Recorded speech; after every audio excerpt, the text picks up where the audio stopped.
It gives me absolutely enormous pleasure, and I don't know many other political parties that, with a couple of months' notice, you could get the deputy leader of your own party down to a small pub in Southend on a Friday evening. I'd just like to very warmly welcome Amelia Womack, the deputy leader of the Green Party.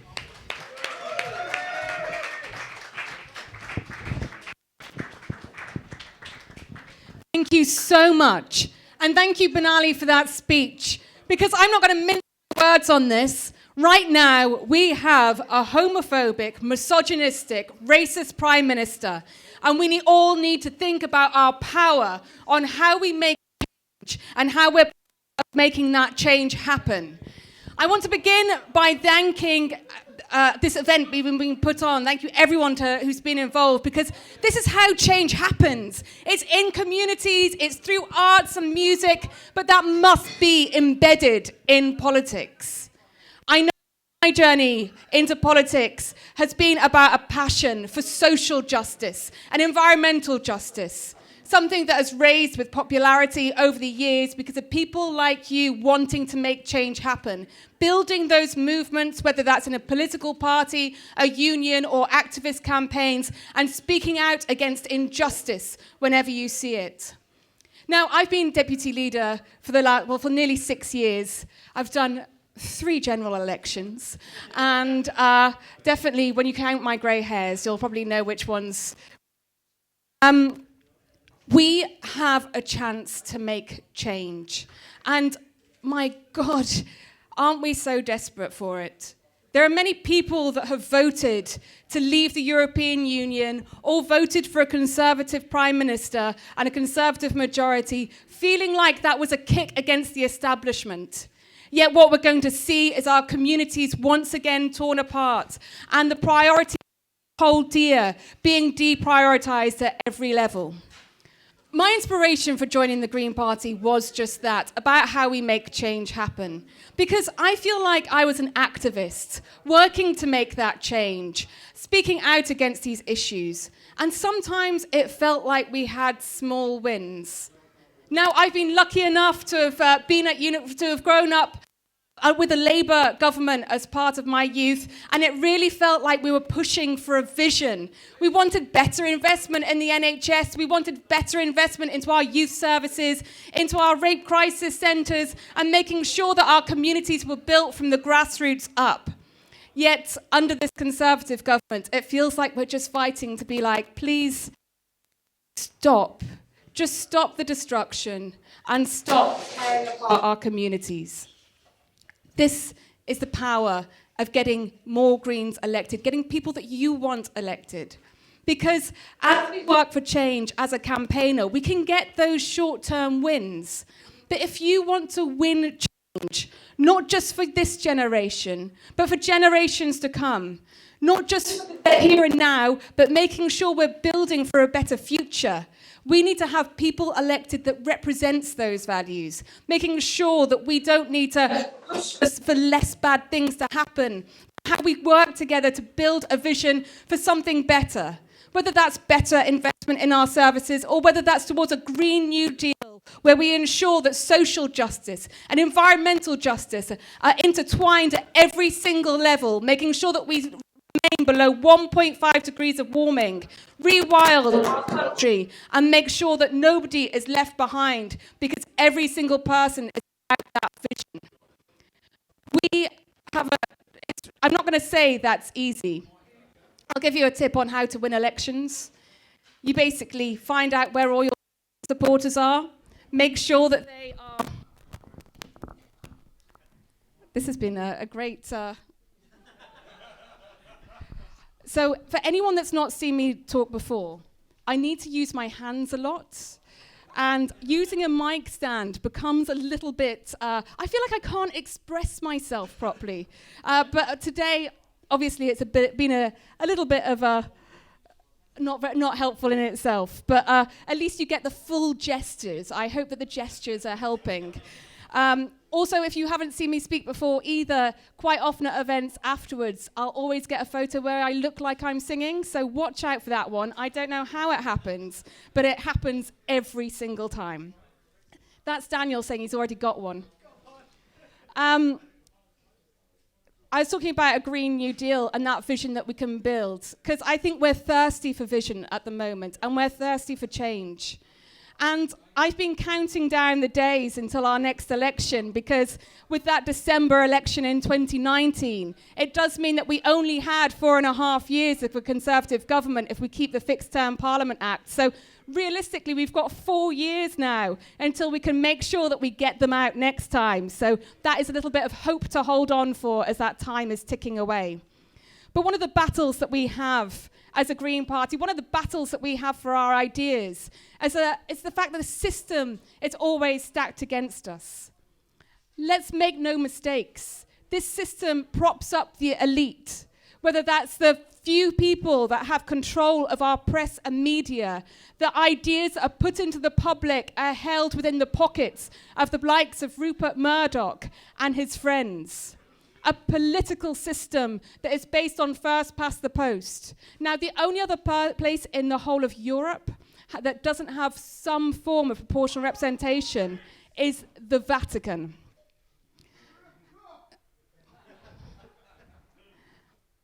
Do you want to say that again a bit louder? No? Left?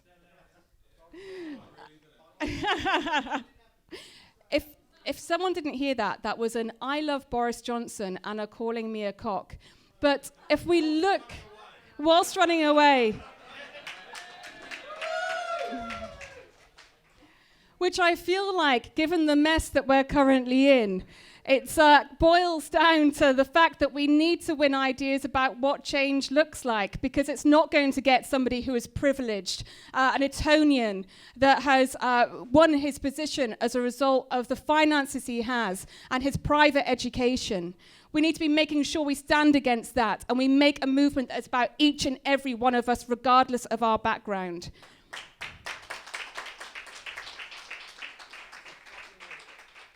And just to bring it back to that system change, because without a proportional system, then it means that millions of votes go uncounted. I know that where I'm from in South Wales, it's been a Labour seat for practically my entire life. As a result of the system, we always elect a parliament that looks like the parliament before in terms of diversity, in terms of gender, ethnicity, sexuality, because people hold on to those seats for such a long time. The fact that our votes aren't counted means that we are left without a true democracy. We must always remember that our vote is our voice. It's how we hold truth to power. It's how we make change happen. And when the system is stacked against us, it means that we don't truly live in a democracy.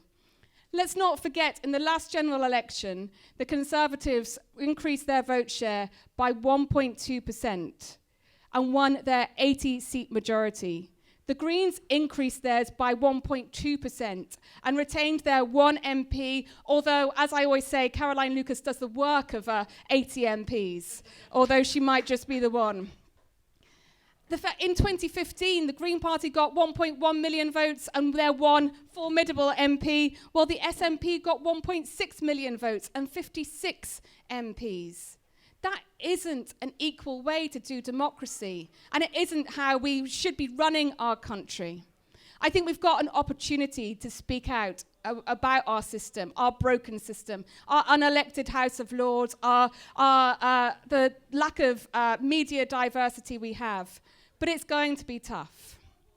But change is possible. And like I said at the beginning, you have to remember your own power to make change happen. I always say politics is for life, not just elections. We want to make sure that we use every aspect of our power, whether that's petitioning and lobbying and making sure that we're speaking out against those issues that we don't agree with, making sure that we are involved in non-violent direct action if that's how you want to, if that's how we make change happen. We have so many ways that we can make our voices heard with protesting and these other tools, and making sure that we're setting up groups in our communities to speak out against injustice. This is what happens in those next 4 years, making sure that we turn up the volume on our message, because we haven't been heard for such a long time. And as that's been happening, those rights that we've been talking about have been undermined. Opportunities that I know that my generation had, and certainly the generation before me had that even more, are not being passed down to the next generation. It is those young people that have been part of the climate strikes and young people that are speaking out about the future of the environment that have made more change in this country than many of the people that I've seen elected in Parliament. This is your power. This is how you make change. This is what we need to be doing in the next 4 years. Now, politics is all about priorities. I don't know what your priorities for change are, but I'm sure you're thinking about them right now. Whether that's for many people, whether that's even their local pub closing and having people that are able to resurrect something incredible in their communities. Whether that's an issue within your council where you're seeing cuts that have sent shockwaves through the community of the closing down of youth centres, or whether that's looking to national politics where you see a Brexit negotiation that is looking... I was trying to find words that weren't swearing then. Just a clusterfuck.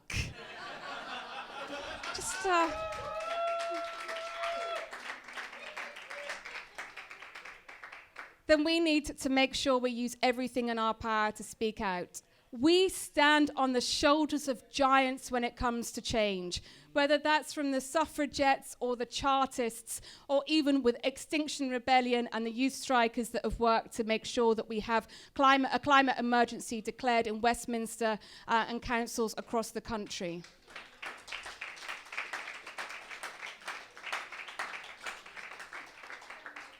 Remembering our history is part of that power, and I always say, so I apologize for those who have seen me speak before, but I always say that sometimes change is a little bit like those 2p machines that you get at amusement arcades. I'm sure you all know the ones that I mean. You put your 2p in the top, it tumbles down, and your 2p changes that entire machine. You look at it and you wait, and you hope that you win. But maybe it isn't you that wins. Maybe it's somebody else that comes along that makes that big win happen. But fundamentally, your small action has changed the entire structure of that machine. That means that winning is more likely. So whether your small action is putting a post up on social media, or whether your small action is signing a petition, whether it's going to your council and going to council meetings to hold to account some of the actions that are happening there, remember your small actions can lead to those big wins. So if you take anything away from this weekend, let's make sure that together we fight for social and environmental justice. Because I know that if we all put our 2Ps into this machine, we can have monumental wins that will make change not just for our generation, but for generations to come. Thank you.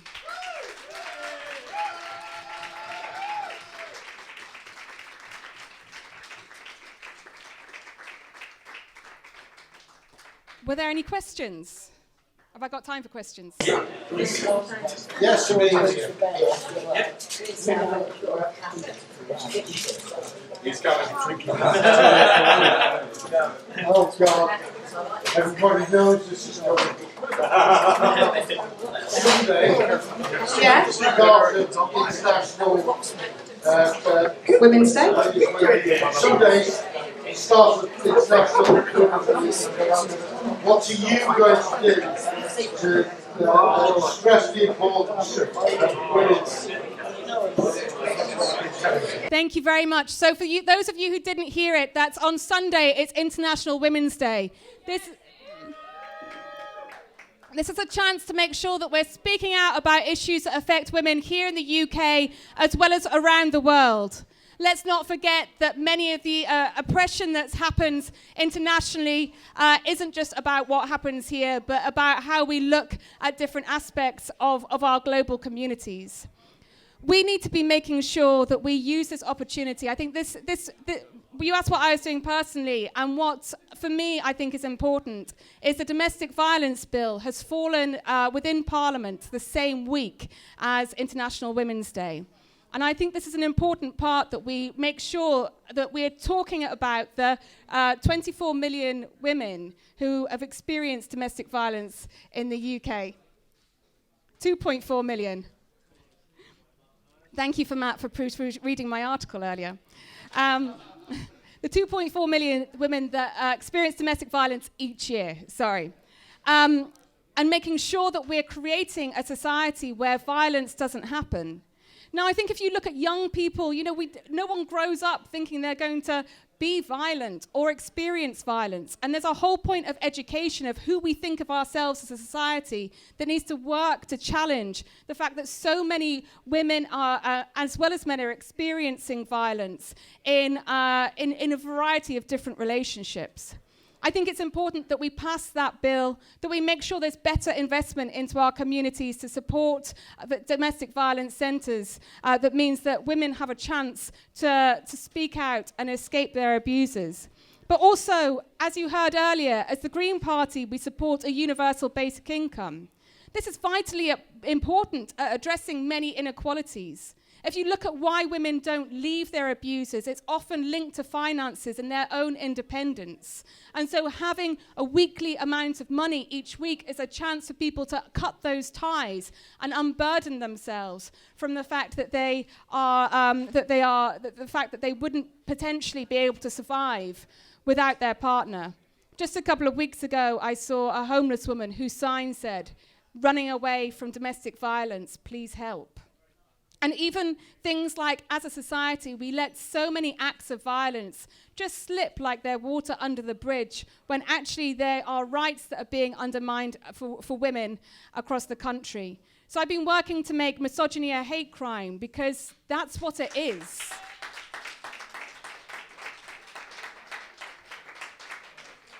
The experiences that women have of low-lying abuse, that means that we just accept this as the norm, means that all of those parts that build into abuse and abusive relationships become the norm as well.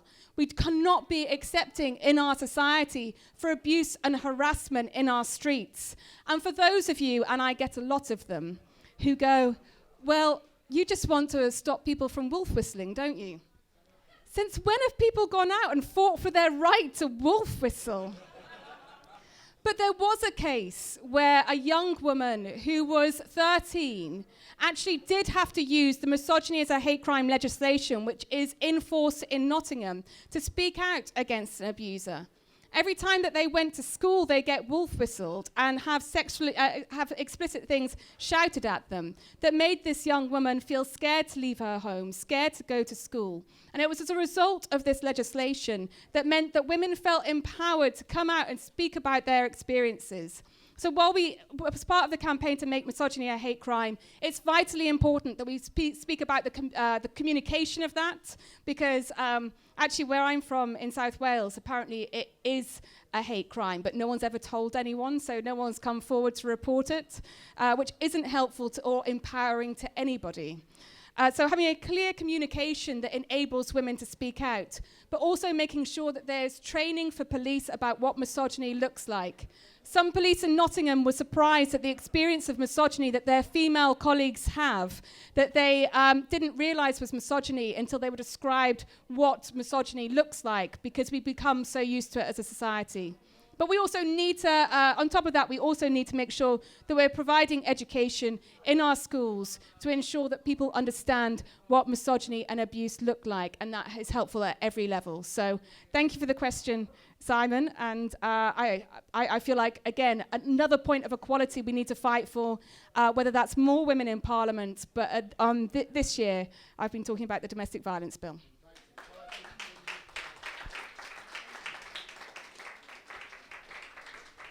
Yeah. So we in the Green Party talk quite a lot about the power of having one Green in the room. We've spoken before about how the Green Party are often the adults in the room in lots of local authorities. But can you tell, especially the people in Southend, what the power of their Green vote is? How is it that their Green vote will change? So that's a question on the power of having a Green in the room and the power of voting Green. Now, the power of having a Green in a room is such an incredible role.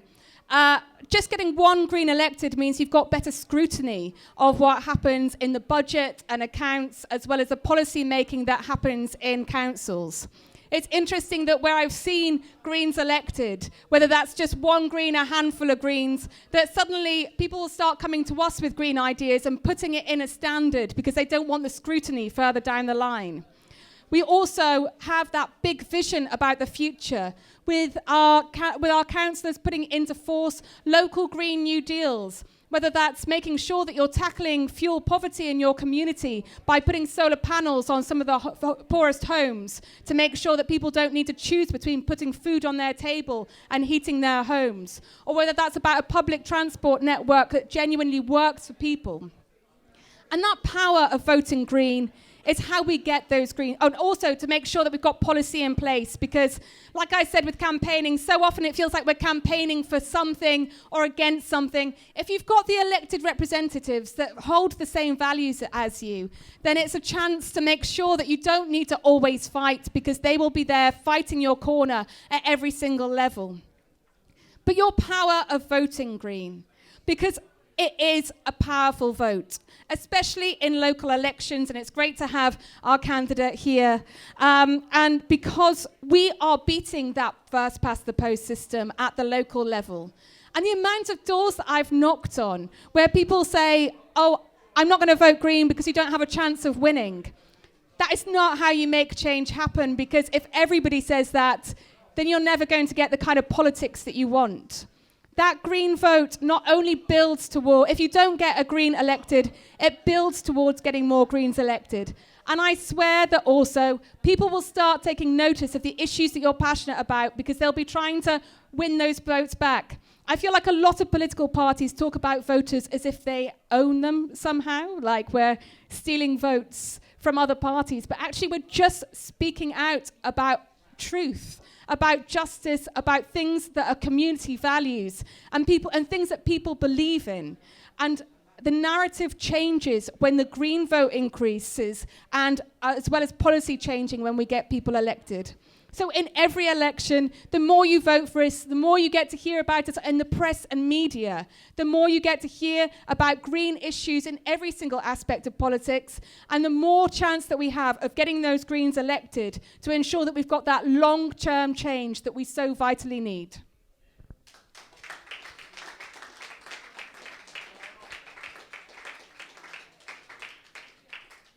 Any other questions?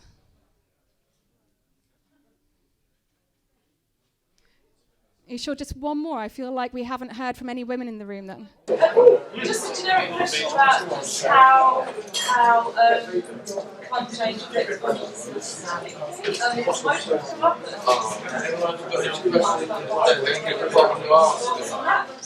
Yes, so that's a question on how climate change affects women specifically. And women are going to experience the biggest burden of climate change. It's often women whose duty it is to feed their families, make sure they've got access to water, as well as not being involved in the parts of society and decision-making that's created the climate emergency that they're experiencing the brunt of. I think it's vitally important that we're talking about, as I said at the start earlier, about women's rights from the global south, specifically as well making sure that we're amplifying the voices of Indigenous women as well, who at the moment 80% of our environment is in the hands of Indigenous cultures, yet they're being, when we see the rise of people like Bolsonaro, it's their rights that are being undermined and people are being murdered as a result of being environmental activists.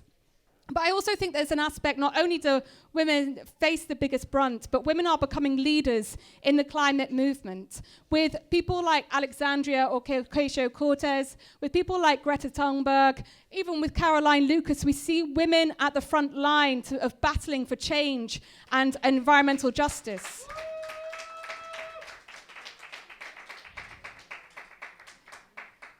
But it's very easy to look at that and feeling like it's inspiring to see, well, it is inspiring to see that change, but I also think that not just the burden of the effects of climate change, but there's also a burden that's put on women to be the change as well.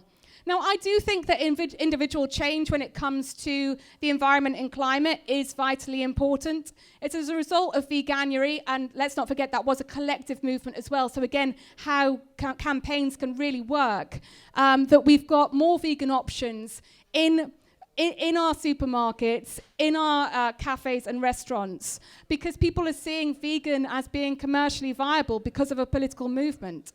But I feel that there's also this sense that the burden of change falls on women, as we see that products that are environmentally aware are marketed at women, as if the individual actions of women alone will be what saves the planet, whether that's because we get environmental cleaning products or we're the ones that are more likely to buy the environmental detergent. Women still hold that mental load of what happens in households, and I feel like there's an aspect of the environmental movement that's taking advantage of that. But what I think is important is those leaders to make change, because it's not individual change that's going to save the planet. It will be system change that saves the planet. We really shouldn't be in a scenario where the default option destroys our environment. The fact that we're able to pick up a plastic water bottle by default without any other option isn't the way things should be. We need to make sure that the greenest option is the cheapest and the easiest option for everybody. So when we make sure that we're speaking out against the impacts that women will have from the climate emergency and ecological crisis, and when we see women who are leaders in how we create system change, let's not just leave it to women. Let's make sure that we all take on that burden as well.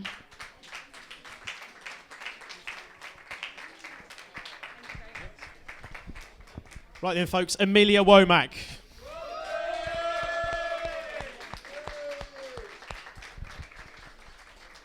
I'd like to take the opportunity to really stress how imperative that it is that we, not only at a national scale, but on a local level, we embody these green values, we embody the movement that we're starting to see. You know, it is our youngest people in society that are starting to make this societal change, and it is the youngest people that are showing us what it is that we need to be doing.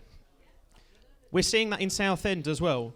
You know, politically in Southend, the Green Party are standing more candidates under the age of 30 than any other political party. And I think that that's something that we really should be shouting about. Southend is starting to really awaken to a new green movement, not only in the number of vegan options in retail outlets that we're seeing, and in Southend specifically with our wonderful pub here at the railway. Yes, please do applaud. Do applaud the railway. If you care about these things as much as I think that you do, you've come out all the way today to hear about these wonderful things that we've been hearing about. Please do consider getting involved in the work of the Green Party. People have this opinion of political parties that somehow it's just what other people do, or somehow better people are in charge of running political parties. The Green Party is based out of a movement of normal, ordinary people like you in this room. And the only way that we are ever going to be able to deliver change in Southend is that if you, as an individual, stand up for those things that you believe in, join the Green Party, and help us affect change.